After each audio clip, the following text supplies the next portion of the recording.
At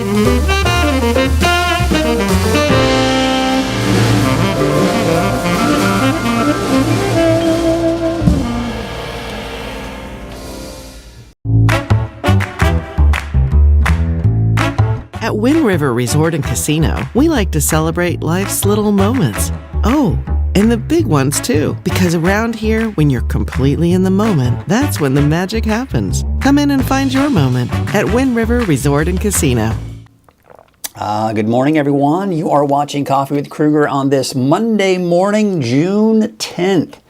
We're already 10 days into June. Hey, by the way, 10 days away from the 1-year anniversary of Weather NorCal. Can you believe it? For those of you who have been watching me for that time, can you believe I've been doing this for almost a year? 10 days away. Lisa's saying happy Monday, drink lots of water, and stay safe, everyone. You know, I'd like to make a comment, and they're not necessarily trolls, but I just think it's people who've lived here their entire lives and are used to the heat, and I get it. But we really do have to take this heat seriously, even though you're used to it, because it's just a way of reminding. Because, for example, the National Weather Service has issued an excessive heat warning, okay, starting tomorrow. And there are a lot of you who are just kind of, you know, they're poo-pooing it off. This is normal heat. This is normal heat. Yeah, okay, it may be something that we're used to and we see a lot around here, but that doesn't mean it's not dangerous. You know what I mean? It's like if you're going to speed every day at 100 miles an hour and you do it every single day, and you know, let's say you survive and you do, but that doesn't mean it's not dangerous, right? I don't know if that was the best analogy, but you know what I'm talking about. We need to be careful out there. So Lisa, yes, thank you. Good reminder. Drink lots of water and stay safe. Again, these are friendly reminders. These are not, I'm telling you what to do. And you know, because I'm not about that. I'm not about saying, hey, this is what you have to do. No, I'm just saying, you know, just friendly reminders to kind of remind yourself, hey, you know what? I should probably drink a little bit more water than normal instead of coffee that dehydrates you. But I'm still going to have my coffee anyways, and I'm going to supplement it with water. Because I do plan on going out and getting some exercise today, especially this morning, probably when it's still cooler out there. Clanging of the coffee mugs. Well, yes, it is Monday, June 10th, so glad you could join us out there this morning. Let's get you out the door. Let's take a look at some of the temperatures. Maybe you're saying, all right, let's get to the forecast. Let's see what's going on out there. Well, here we go. Temperatures are mild again to start off the day. We're still in the 70s. It did drop down to the upper 60s for Redding, but now we're back up to 73. It does not take long, folks. 68 degrees for Chico, 53 degrees right now in Susanville and Alturas. Bernie, a little bit cooler at about 47, 48 for Chester, and low 50s right now along the coast. And let's take a look. Oh boy, what happened here? I think I pushed something on my keyboard here, and it did something. But we'll get it going. Take a look at the visibility out there. And actually, visibility is a little bit lower out along the coast. And why is that, you might be asking? Well, take a look at this. This is what it looks like out in Crescent City. Again, it's not like really low clouds or really dense fog out there, but yeah, there's a little bit of fog out there, that what we call that low stratus deck. This is out at Crescent City at the Harbor District. We take you to the south. We do have some of that fog and some of those lower clouds kind of rolling over the hills, because keep in mind that image that you see there, that on the other side of those hills is pretty much where the ocean is.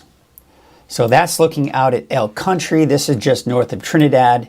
So again, we're looking at some of that lower visibility along the coast. So just kind of keep that in mind. I think that's going to start to dissipate here throughout the day. So again, we've got that fog this morning as you head out the door on the coast. Otherwise, sunny skies elsewhere. Temperatures in the 70s for the valley. We're in the 60s for many of the higher elevations, and even upper 50s for places like Modoc County.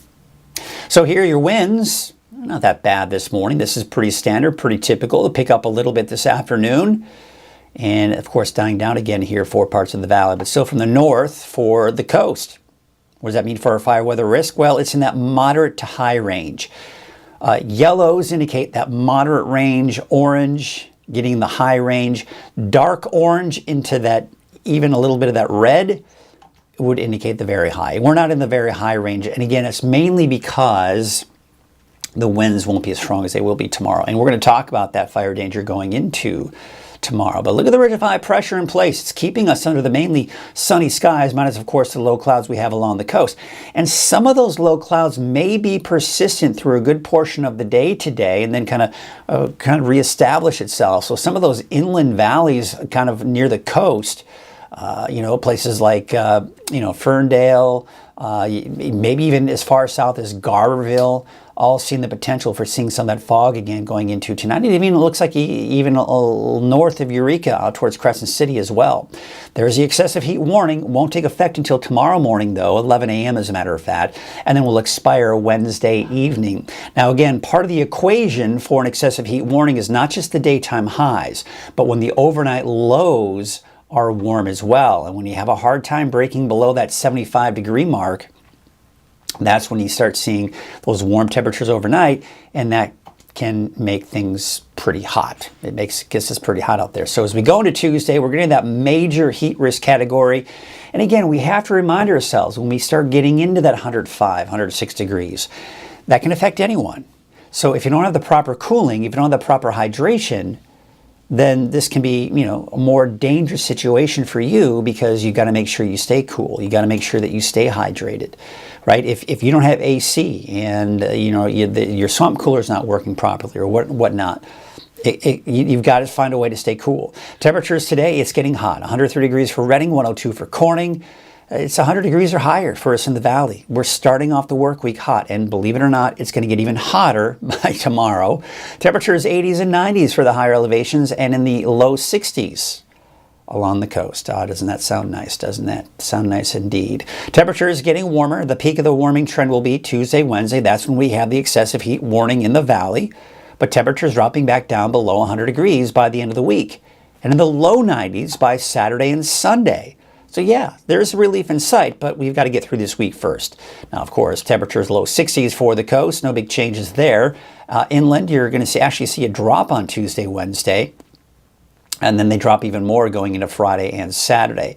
For Mount Shasta, we're going to be in the low 90s pretty much through Thursday, down to the 70s by the weekend. Mid-70s El Turris, low to mid-80s for Susanville. So yeah, it's cooling off by the weekend. There's a look at Lake Oroville, North Forebay. The winds are not blowing. The ducks are hanging out in the water and enjoying it. There you can see Main Street, Chico, and Highway 32. Looks like traffic is okay there.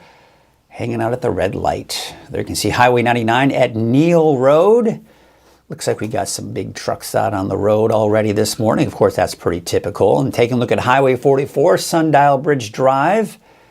Looks like traffic is flowing pretty smoothly there. By the way, I want to remind you, you can send those pictures. I check them. I try to check them every day. Checked them this morning, and man, look at this. Thank you, Jerry Jordan, for sending in this. This was sent on Friday. So there are some thunderstorms that we saw in the higher elevations, not only Friday, but through the weekend in this kind of same general area. So off in the distance is Eddy Mountains. And this is an image coming in from Lake Shastina. Look at that. Come on. That is just absolutely gorgeous. Now, you can see that smaller lake, and then it looks like that is most likely Lake Shastina, kind of off in the distance there. But look at you see the clouds there. Then, of course, coming from the rain clouds, you can see that kind of streaks coming down from the clouds. That's the rain. That's the rain, and it looks pretty heavy too. There may have even been some lightning strikes up in that area as well. This is a picture I took out at La Vineyard Farms in Whitmore. My wife and I went out there to shoot our ag report here. You're going to see that here in the coming weeks. But just a gorgeous sight. And I learned a lot about lavender, that there are hundreds of different types of lavender, and not all of them are purple. Some of them have, there's just so many wide varieties, but we got a chance to check out there. My wife did some cloning and just kind of a little bit of harvesting, so we've got some fresh lavender in the house. It's very nice. This is courtesy of Chris. Now this is, I believe, out in the Modoc County area. He didn't say exactly where he took this picture from, but this is one of the thunderheads that we saw in Modoc County. And of course, there were thunderstorms in the eastern mountains as well. So thank you, Chris, for sending this image. And here's what's really cool. 2 of you were kind of in the same area around the same time, because Michelle Slade sent this picture heading towards Aden. So this is looking north-northeast. And you can see this about the same. There's a different time of that thunderstorm, but kind of the same. That was most likely the same thunderstorm. It was the same date. I noticed this timestamp on the image. So yeah, that was most likely the same thunderhead that we saw up there in Modoc County. So I want to thank you for sending in those images. Thank you, Michelle and Chris and everybody else. Hey, if you want to share your photos, share them from the free Weather NorCal app. And here's the thing. I want to encourage you, and I'm going to start sharing more photos during, especially my morning weathercast, not just on Coffee with Krueger, but my morning weathercast as well. And maybe eventually, if I can get enough pictures from you guys, it just keep coming in, maybe do a photo contest. You know, maybe get some incentive there to win some free Weather NorCal swag from your, from the pictures that you send. So let's try to get that going. Send those photos. Whether it's a thunderstorm, whether it's just a beautiful sunny day, whether it's bees on a flower, whether it's you're heading out to the lavender farms, all kinds of great things. Check it out. Go to the free Weather NorCal app and download your photo today. And there, of course, is the free Weather NorCal app. Search for Weather NorCal in your app store. You can also watch Coffee with Krueger. You can watch the 24-hour streaming channel, and you can also, from the YouTube app on your TV, if you have a smart TV with YouTube on it, you can watch my latest forecast on demand. If you have Fire TV, Roku, download the app there. You can watch the 24-hour streaming channel. So a lot of great resources that we have here at Weather NorCal. All right, let's take a look at Turtle Bay. Turtle Bay, Wonderful World of Animals, sponsored by Cottonwood Vet and Small Animal Clinic.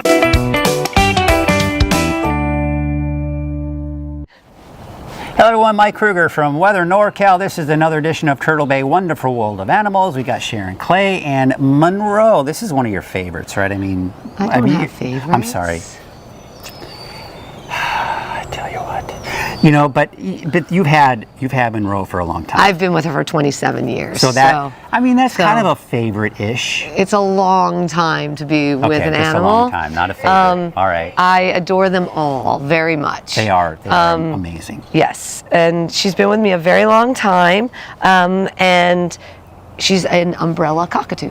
Umbrella cockatoo. So that means when it rains, she doesn't get wet? That's exactly right. All right. All birds that don't have umbrellas attached to them, they can't fly, but she has an umbrella built in, so she's good in the rain. Awesome. No. So cockatoos are all named, there you go, she lifted it up. So they're all named by either the shape or the color of the crest. And so hers is this like big umbrella. Yeah. Some of them are like thin and stuff like that, and maybe they just have like maybe they're yellow or pink or stuff like that. But hers is like this big umbrella shaped, so that's how she gets her name, the umbrella cockatoo. Now I noticed, because we actually did a segment about a week ago about the wings on the other side. I noticed on the Turaco. Right. I noticed that on Monroe, yellow underneath the wings. Is there a reason for that?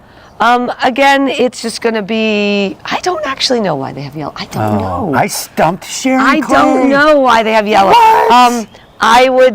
I don't know. Okay. I don't know. Maybe it is a breeding thing. Maybe it is if I'm more yellow, I don't know. You probably got an educated guess, but that's okay. I'll forgive you this time, and I think everybody will too. Monroe, can I have a kiss, please? Can I have a kiss? Thank you. That makes me feel a lot better. Yes. I was feeling a little insecure there for a minute. I needed a little pick-me-up there from her. Can I have another one? Thank you. Okay. All right, we're good now. So, what else you want to ask me? Well, we were talking about earlier too about their claws, right? Yeah. So this is the thing that's pretty great about them. So we were just talking about the colors, right? So we said the colors of the Turaco was a true pigmentation, and everyone else it's more structural. It's the reflection of the light. What's really cool about cockatoos though is they're all white, and so the white on their feathers, her being all white, is like a zebra. It's called disruptive camouflage. So they're camouflaging with each other. So a predator can't tell where one bird stops and the next one starts. Oh, interesting. Okay. Yeah, so they fly in these big giant flocks of hundreds, and that's why they're all white. Now, they will always have darker primary feathers because light colored feathers are actually weaker than darker colors. Okay, Which so yeah. maybe that's the yellow. I don't know. That could be it. Hey, maybe That's it. you I can don't know. Google it. We'll Google it. Google's smarter than I am. Yeah, so... all right, so anyway, let's finish talking a little bit about these guys. It's so great. So the thing that's amazing about, thing that you know about parrots in general, no matter whether it's a cockatoo, a cockatiel, a parakeet, whether it's a conure, Amazon parrot, See, she's macaw, so smart. See? doesn't matter. Look at her go. If it is a member of the parrot family, which overall, if you want the scientific name, they're called psittacines. If you're looking at a psittacine, they have what's called a zygodactyl foot. And it is my favorite word of all. Zygodactyl. Zygodactyl. I mean, that's pretty cool. That is fun to say. The zygodactyl foot. Zygodactyl foot. All right. Yes. So it means that they have 2 toes forward and 2 toes back. Okay. And it acts just like our thumb. So other birds have zygodactyls, or anyone that hangs onto trees, like woodpeckers around here. So woodpeckers have a zygodactyl foot, 2 forward and 2 back, acts like our thumb, and it's great for climbing. So And the holding next time on to I'm out in the things. wild and I see a zygot, I can impress my friends. Check out the zygodactyl foot on that bird over That's there. right. That's right. All right, so you want to see her use it. Now, Yeah. also their beaks are very strong. They can hold up their entire weight just using their beak. So we think it's pretty cool to do like, chin-ups and pull-ups and Yeah. stuff, but try doing it with your teeth. No thanks. Yeah, that would be a little bit different. My And dentist that's would not like basically what they're doing. They can hold it up, and they'll be in the forest, climbing around vines and tree branches, and you can see the zygodactyl foot working right there. She can just hang on. Again, it's just like us using monkey bars. It's the same use as our thumbs. And they're totally So- cool just hanging out there. Yep. Oh, now she's kind of climbing down. Yep, and she'll show you how she can just climb. She can head right down. And so they got very powerful beaks. The beaks are used for holding their body. They're using for breaking into tough skin fruit. They're used for breaking open thick nuts. And if I give her a nut, you can watch her crack it really quickly and then usually use her foot to hold on to it. So, like I said, that zygodactyl foot is used just like our thumb. Wow, that's pretty holding, neat. grabbing, climbing. Yeah. I love how it kind of picks out the top and then just kind of goes in there and eats up. And that's what that tip of that beak is for. Yeah, look at her tongue go. They got the weirdest little tongue. And we could tell that she's a female by the color of her eyes. Yeah, that's neat because if they're, so the female kind of has the brighter brown. Yeah, or like a red. brownish red Yeah. color. And like if you remember Gidget, he had all black eyes, Yeah. so he's a male. So the male. All right, Yes, good. so- Well, Sharon, I appreciate you, and what a great, and I'll forgive you about the yellow wings, but you really made up for with all the other different bird names and the zygodactyl and all those scientific terms. So if you doubted if she was smart or not, she's very smart. She knows what she's talking about. All right, okay, all right. So thank you, Monroe. Thank you, Sharon, and we'll see you next week for another edition of Turtle Bay Wonderful World of Animals. All right, well, that was a fun segment. Monroe really was kind of fun to hang out with here and, learn a lot of great things about it. So Sharon, yeah, she does know. I love that. Zygodactyl. Kind of fun to say. Say that about 10 times. And eventually you'll that is a weird sounding word, but very interesting. I was kind of checking out some of the comments here during the segment here, and looks like Bill's saying, good morning, been busy, haven't joined in a while. Thank you and have a great day, everyone. So yeah, I love to see you guys come back. I know you can't probably come every morning, but I certainly appreciate it when for those of you that come back and those of you that can just kind of check in every once in a while. Curtis saying, been busy in the vineyard lately too, trying to beat the heat. More work this week, the vineyard. All right, maybe enjoy some of the fine wines coming in from 7 miles west of Red Bluff from Curtis. And of course, Lisa's saying have a great morning as well. Well, what do you say we get to the main forecast here and get you through the day? We got to, of course, mention our sponsor, which is made possible by Wind River Resort and Casino. At Wind River Resort and Casino, enjoy friendly service, a wide variety of specials and promotions, plus all of your favorite slots and table games. We're looking at the current temperatures out there right now. When we talk about these excessive heat warnings and watches and all that good stuff, one of the, you always think, oh, it's because it's going to be hot during the day. Yes, that's one part of the equation. But see, the thing is, usually at night it cools off, and that gives us time to recover from the heat that we've seen throughout the day. But when you're dealing with temperatures in the upper 60s, low 70s, and even low to mid 70s, That's warm. So we don't really have as much time to cool off. You know, I'm noticing even my dog, she's pretty sensitive to the heat.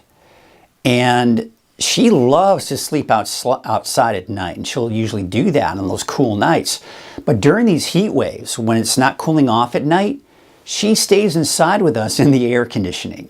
So even the dog is a good indicator of like, hey, you know what, let's get inside in the cooler air. But 73 right now in Redding, 68 in Chico, a bit cooler there.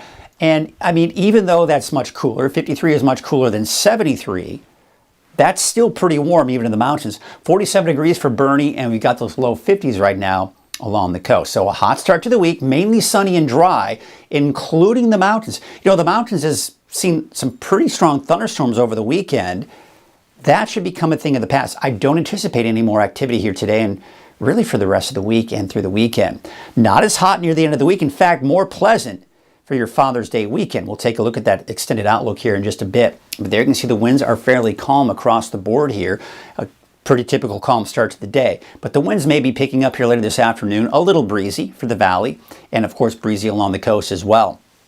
Now, as we go into Tuesday, what you'll notice here, the winds are a little bit stronger in the morning for the valley, and even more so by the afternoon. We can even see gusts close to 30 miles per hour, strong gusty winds along the coast as well. That will probably elevate that fire danger as those winds pick up, because the heat, keep in mind, is getting hotter by tomorrow and Wednesday. Now, Wednesday, still a little breezy in the morning hours as well. And it looks like the wind should die down a little bit for Wednesday afternoon. And there you can see those strong north winds for the coast, westerly winds for the eastern mountains. Now, we take a look at the humidity, and you're down to the single digits and lower teens. And see, again, this is kind of just elevating things, not only for a fire danger now, but it's continuing to take any moisture we have in the fuels. It's beginning to take a lot of that moisture out, especially when those winds begin to pick up. So very low relative humidities over the next few days. And that's not unusual for us. But what that does for us is it gives us the moderate to high fire risk for today. Tomorrow, look at this. Look at this big area of dark orange and even red. Now we're getting into the very high range. These are going to be some of the highest fire risks that we've seen so far for the season for tomorrow. Again, it's the combination of the hotter temperatures tomorrow, the stronger winds, and of course the low humidity. As the winds die down a little bit on Wednesday, that should decrease that fire danger a little bit here. So just again, a quick friendly reminder about what to do to help prevent any new fires from starting is don't drive on dry grass, right? Especially if you've got those gas engines and the catalytic converters, and I don't know, I don't even know if the catalytic converter is what you need to look out for, but bottom line, the bottom of your car can get very hot, and that can spark a fire on those dry fuels. Also, if you're towing a trailer, you've got those chains, right? You don't want to make sure they're dragging on the ground because as they go on the road, because that can create sparks, which then the sparks can hit that dry fuel right next to it. Never. I mean, the thing is, I shouldn't have to say this, but I see it a lot, and it's frustrating. Just don't toss your cigarettes out of your car. Just don't. Toss them later in the trash can, right? Use grills on gravel and paved surface. Mow the lawn early in the morning and when it's not windy and excessively dry. Okay, so when we talk about those winds kind of picking up, not a good idea to mow the lawn, especially if you're mowing the drier grasses, right? Never leave fires unattended, and always extinguish them properly. Okay, so we've got this ridge of high pressure that's in place. That's why we've got the sunny skies. I mean, you can clearly see the clouds kind of moving up and over that ridge. Now, that ridge is what's going to be the dominating, is going to dominate our weather pattern over the next couple of days. Here's today. We go to Tuesday, Wednesday. You see how this is building, but the heat that we saw last week is actually returning, and it's heading northward again. So the combination of the two is creating this broad, weak ridge of high pressure, but strong enough to give us those hot temperatures. Now, this right here is an area of low pressure. It's a little bit more in the way of mild air, not quite as hot as what you're seeing here. So this is also helping to prevent those temperatures from getting as hot as they could. But another contributing factor, and a bigger factor really, are these storms riding to the north. So instead of having this big ridge like this, it's fairly flattened out because these are barreling over it, keeping those temperatures from increasing a whole lot. By the time we get into the end of the week, That is all pushing to the south. We've got cooler air approaching, so temperatures start to drop as we approach the weekend. By the weekend and into early next week, look at this. Big trough of low pressure diving in from the south, not from the north, that is, moving southward. That'll cool our temperatures down, probably closer to right around normal for this time of the year, actually. And then we also have maybe a chance for some isolated showers with thunderstorms in the mountains by then, but that's still a long ways out. Your temperature outlook from the Climate Prediction Center, mainly in that near normal category. So again, we're in the transition between the cooler air to our north and that warmer air to our south. So that's what it's looking like temperature-wise. And you can, of course, talk about the excessive heat risk that we have out there, or the heat risk coming from the National Weather Service. Mainly in the oranges for us today, that's putting us in that moderate range. But by tomorrow, when the excessive heat warning takes in effect, that's when we do have the major heat risk. That can affect anyone. When you're talking temperatures of 105 degrees or higher, you don't hydrate yourself properly, you overexert yourself, you can be impacted by the heat, and it can be dangerous. Now, as we go into Wednesday, you see how it's kind of backing off a little bit. I think the peak will be around Tuesday, Wednesday. Then look at this. By Thursday, we're getting more in the minor to moderate category. By Friday, mainly within that minor category. So conditions are improving, especially as we go toward the end of the week. So you can see that trend. It's peaking Tuesday, Wednesday in the valley. Temperatures dip Thursday, Friday. They dip even more by the time we get into the weekend.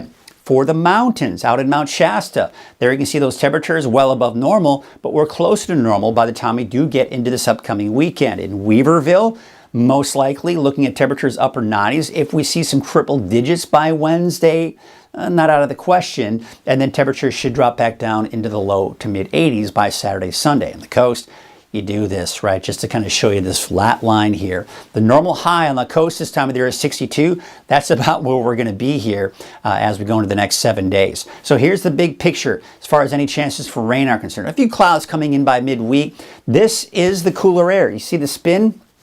This is diving southward. That's the cooler air I was talking about coming in by around Sunday, Monday of next week. It's also bringing us a chance for a few isolated showers or maybe some thunderstorms, especially to the north and northeastern portions of California.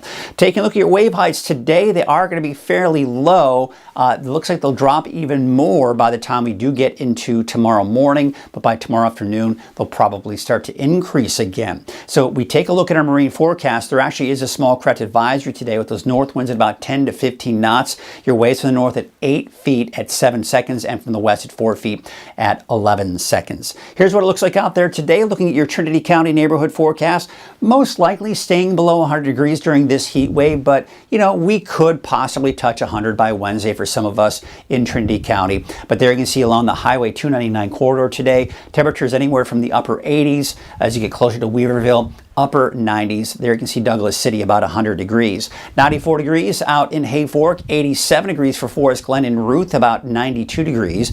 For southern Humboldt County, for your north coast forecast, Honeydew about 80, 79 degrees for Miranda, and there's Garberville with a high of about 86 degrees today. We take you out to Ferndale, Fortuna, Hydesville, even Rio Dell, temperatures mainly in the mid 60s, although a little bit cooler in Ferndale with about 62 degrees. 71 degrees for Blue Lake, 92 in Hoopa, 94 in Willow Creek. It is heating up, especially as you start heading into those inland areas with 95 in Orleans, 81 though for Gas Key. There's Klamath about 68 and 69 degrees for a high today in Oric. And your Siskiyou County neighborhood forecast. There you can see the Highway 96 corridor there. Temperatures mainly in the low to maybe even some mid-90s. 92 degrees for Hornbrook, Wairika about 90, as well as Montague, Grenada, and not to mention Gazelle. Take it south in Scott Valley with 85 degrees in Fort Jones, 90 though in Callahan, 89 degrees for Greenview and Etna, about 88 degrees. Take you up to the north and east, you can see some of the cooler temperatures off towards northeastern Siskiyou County, otherwise 87 for Weed, 90 for Mount Shasta City, and of course you can see about 85 degrees for Fort Bidwell, 86 for Alturas, 87 degrees in Likely, and 84 degrees in Aden. Notice in the 7-day forecasts here, we're not seeing any showers or thunderstorms in the mountains, just continuing to see sunny skies, and not to mention those warm temperatures. Looking at Bernie, you're going to be in the low 90s today, 88 degrees out in Lake Elminor. There's a look at your 7-day outlook for Lassen Park and Chester. looking at those sunny skies in the forecast. As I mentioned, no thunderstorms in the forecast anytime soon. Taking a look at that 7-day outlook for the Eastern Mountains in Paradise and Susanville. There, of course, we're looking at those temperatures in the 80s by the time we get closer to the weekend. Your Valley neighborhood forecast to the south brought to you by NorCal Tractor. 102 degrees out in Red Bluff, 102 for Los Molinos, Durham about 102 degrees, 102 for the city of Shasta Lake, 96 in Lakehead, 99 for Whiskeytown, and Redding a high of about 103 degrees. There's your 7-day outlook for Redding. Temperatures will peak around Tuesday, Wednesday, and then we're in the upper 90s by Thursday and Friday. And of course, we're looking at those temperatures dropping by the weekend. For Father's Day, a high of 92 degrees. So it does look like we are going to see much more pleasant weather by the time we get into the second, is really the weekend. So if you have any Father's Day plans outdoor, maybe a hike, well, I think it's going to be a good weekend for, maybe I just thought of it. I think I know what I want to do with Aiden on Father's Day. He's going on a hike with me. I'm going to make him wake up, and we're going to go on a nice hike. I'm still trying to figure out what that's going to be. I've got a whole week to do that, so we'll certainly kind of take a look at that. But definitely looking forward to that. I mean, come on. Who doesn't want to spend time with their kid? I'm looking up at another. I've got all these monitors, by the way. I've got one up here where I'm looking at, another one over here, another one down here, and then right here, and then there's the camera. If I could have the camera just follow my eyes so I could be looking at you. But yeah, I'm really excited, by the way, because Weather NorCal is growing. It's growing slowly, but it is growing. And there are some behind-the-scenes improvements that I am making to the 24-hour streaming channel. So I'm really excited about that. Just to kind of give you an idea, the 24-hour streaming channel is actually housed out somewhere on the East Coast. So all of my videos and everything that you're seeing, it goes through the internet to their computer, and then it streams from their computer so that you can watch it. I have to go into some, remote computer, and if I make any changes to it, and it's a bit laggy, it's all that stuff. But I had to spend some money, and it wasn't cheap, but I had to spend some money and get some software to put onto a Mac computer, which I've got, and that will allow me to, so I've got it up and running, ready to go, but I'm just kind of running a test just to make sure that it, for about a week or so, just to make sure that it works properly, and we'll be good to go, and we can just flip the switch, and boom, before you know it, that 24-hour streaming channel is now coming from my studio, not from some random studio somewhere else. So again, just kind of a little behind the scenes look that I was telling you about here. But yeah, that is going to do it for us today, folks. Just make sure you get out. The thing is, we did cool off a little bit here over the weekend. But keep in mind, we're going to be back to 100 degrees and higher. So just be prepared for those hot temperatures. We are going to leave you with some images coming in from, well, starting off with Lake Oroville. So have yourselves a great day. Stay cool, stay safe, take breaks if you work outside, drink plenty of water, and we'll see you right here tomorrow morning, bright and early, on Coffee with Krueger.